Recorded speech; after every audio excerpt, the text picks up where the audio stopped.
Aladdin Story Part 4.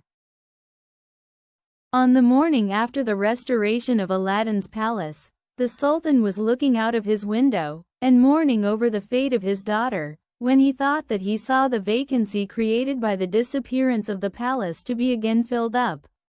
On looking more attentively, he was convinced beyond the power of doubt that it was his son-in-law's palace. Joy and gladness succeeded to sorrow and grief. He at once ordered a horse to be saddled, which he mounted that instant, thinking he could not make haste enough to the place. Aladdin rose that morning by daybreak, put on one of the most magnificent habits his wardrobe afforded, and went up into the hall of 24 windows, from whence he perceived the Sultan approaching, and received him at the foot of the great staircase, helping him to dismount. He led the Sultan into the princess's apartment. The happy father embraced her with tears of joy, and the princess, on her side, afforded similar testimonies of her extreme pleasure. After a short interval devoted to mutual explanations of all that had happened, the Sultan restored Aladdin to his favor, and expressed his regret for the apparent harshness with which he had treated him. "My son," said he, "be not displeased at my proceedings against you. They arose from my paternal love, and therefore you ought to forgive the excesses to which it hurried me." "Sire," replied Aladdin, "I have not the least reason to complain of your conduct, since you did nothing but what your duty required.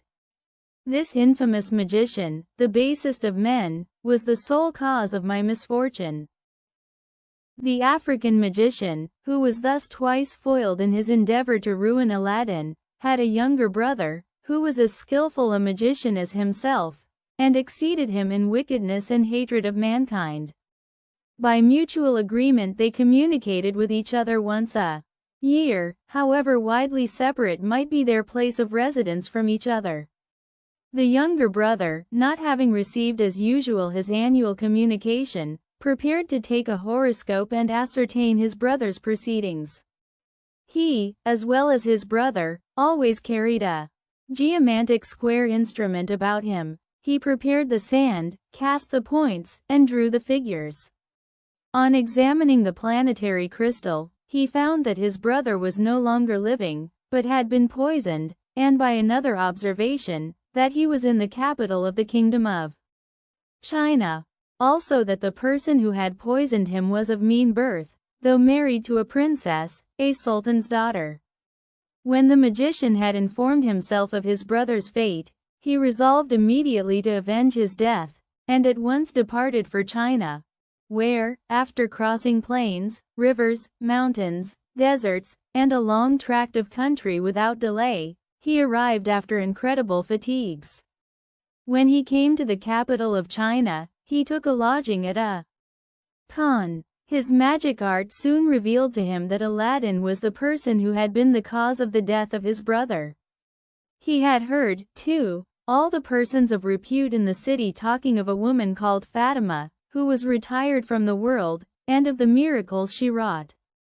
As he fancied that this woman might be serviceable to him in the project he had conceived, he made more minute inquiries, and requested to be informed more particularly who that holy woman was, and what sort of miracles she performed. "What," said the person whom he addressed, "have you never seen or heard of her? She is the admiration of the whole town, for her fasting, her austerities, and her exemplary life. Except Mondays and Fridays, she never stirs out of her little cell, and on those days on which she comes into the town she does an infinite deal of good.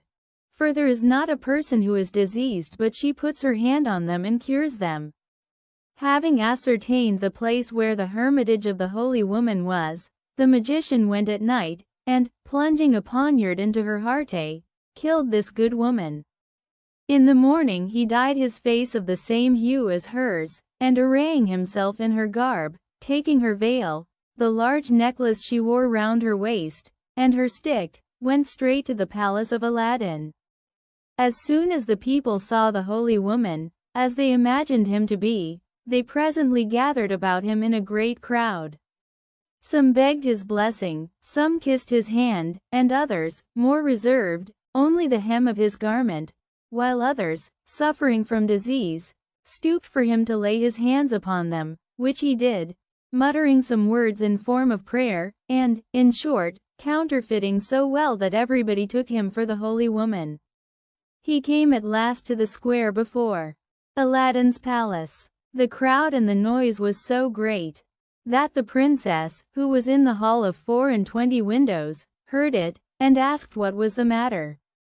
One of her women told her it was a great crowd of people collected about the holy woman to be cured of diseases by the imposition of her hands.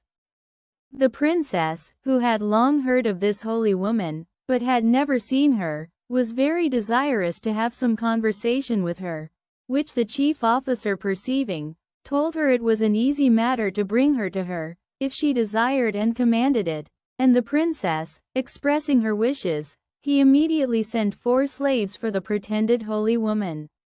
As soon as the crowd saw the attendants from the palace, they made way, and the magician, perceiving also that they were coming for him, advanced to meet them, overjoyed to find his plot succeed so well. "Holy woman," said one of the slaves, "the princess wants to see you, and has sent us for you."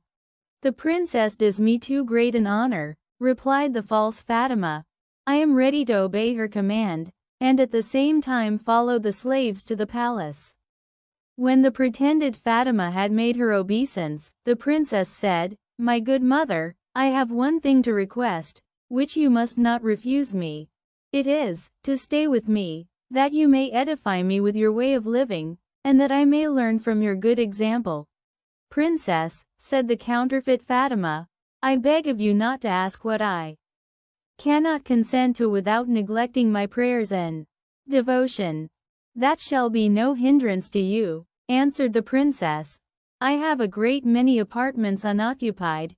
You shall choose which you like best, and have as much liberty to perform your devotions as if you were in your own cell." The magician, who really desired nothing more than to introduce himself into the palace, where it would be a much easier matter for him to execute his designs, did not long excuse himself from accepting the obliging offer which the princess made him. "Princess," said he, "whatever resolution a poor wretched woman as I am may have made to renounce the pomp and grandeur of this world, I dare not presume to oppose the will and commands of so pious and charitable a princess." Upon this the princess, rising up, said, "Come with me, I will show you what vacant apartments I have, that you may make choice of that you like best." The magician followed the princess, and of all the apartments she showed him made choice of that which was the worst, saying that it was too good for him, and that he only accepted it to please her. Afterward, the princess would have brought him back again into the great hall to make him dine with her, but he, considering that he should then be obliged to show his face, which he had always taken care to conceal with Fatima's veil, and fearing that the princess should find out that he was not Fatima, begged of her earnestly to excuse him, telling her that he never ate anything but bread and dried fruits, and desiring to eat that slight repast in his own apartment. The princess granted his request, saying, "You may be as free here, good mother, as if you were in your own cell. I will order you a dinner, but remember I expect you as soon as you have finished your repast." After the princess had dined, and the false Fatima had been sent for by one of the attendants, he again waited upon her.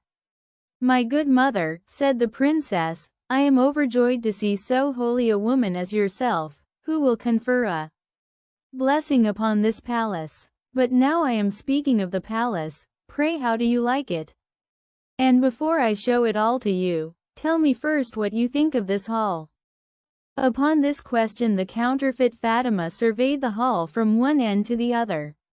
When he had examined it, "Well," he said to the princess, "as far as such a solitary being as I am, who am unacquainted with what the world calls beautiful, can judge, this hall is truly admirable.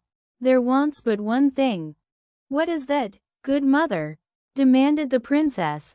"Tell me, I conjure you." "For my part, I always believed, and have heard say, it wanted nothing, but if it does, it shall be supplied." "Princess," said the false Fatima, with great dissimulation, "forgive me the liberty I have taken, but my opinion is, if it can be of any importance, that if a roc's egg were hung up in the middle of the dome, this hall would have no parallel in the 4 quarters of the world, and your palace would be the wonder of the universe." "My good mother," said the princess, "what is a rock, and where may one get an egg?" "Princess," replied the pretended Fatima, "it is a bird of prodigious size, which inhabits the summit of Mount Caucasus. The architect who built your palace can get you one." After the princess had thanked the false Fatima for what she believed her good advice, she conversed with her upon other matters, but could not forget the roc's egg, which she resolved to request of Aladdin when next he should visit her apartments.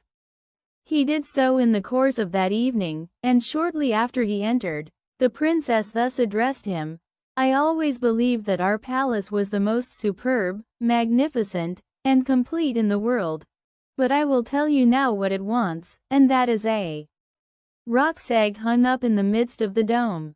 "Princess," replied Aladdin, "it is enough that you think it wants such an ornament. You shall see by the diligence which I use in obtaining it, that there is nothing which I would not do for your sake." Aladdin left the Princess Buddir al-Buddoor that moment, and went up into the hall of 24 windows, where, pulling out of his bosom the lamp, which after the danger he had been exposed to he always carried about him, he rubbed it, upon which the genie immediately appeared. "Genie," said Aladdin, "I command thee in the name of this lamp, bring a roc's egg to be hung up in the middle of the dome of the hall of the palace." Aladdin had no sooner pronounced these words than the hall shook as if ready to fall, and the genie said in a loud and terrible voice, "Is it not enough that I and the other slaves of the lamp have done everything for you, but you, by an unheard of ingratitude, must command me to bring my master, and hang him up in the midst of this dome?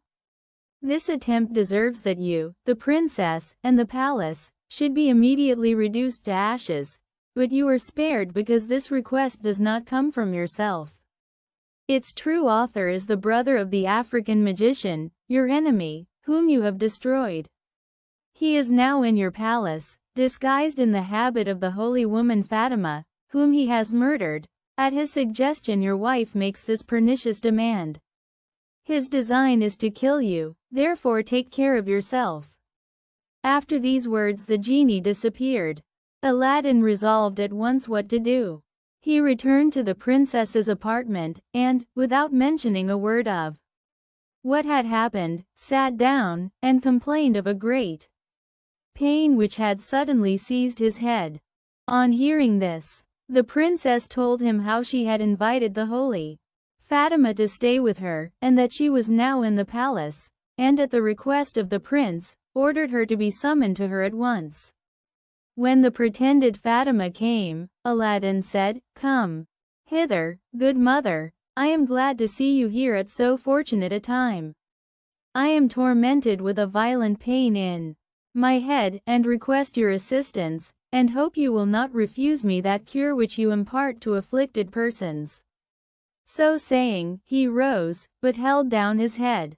The counterfeit Fatima advanced toward him, with his hand all the time on a dagger concealed in his girdle under his gown, which Aladdin observing, he snatched the weapon from his hand, pierced him to the heart with his own dagger, and then pushed him down on the floor. "My dear prince, what have you done?" cried the princess in surprise. "You have killed the holy woman." "No, my princess," answered Aladdin with emotion, "I have not killed Fatima, but a villain, who would have assassinated me if I had not prevented him. This wicked man," added he, uncovering his face, "is the brother of the magician who attempted our ruin. He has strangled the true Fatima, and disguised himself in her clothes with intent to murder me." Aladdin then informed her how the genie had told him these facts, and how narrowly she and the palace had escaped destruction through his treacherous suggestion which had led to her request. Thus was Aladdin delivered from the persecution of the two brothers, who were magicians. Within a few years afterward the Sultan died in a good old age, and as he left no male children, the Princess Buddir al-Buddoor succeeded him, and she and Aladdin reigned together many years, and left a numerous and illustrious posterity.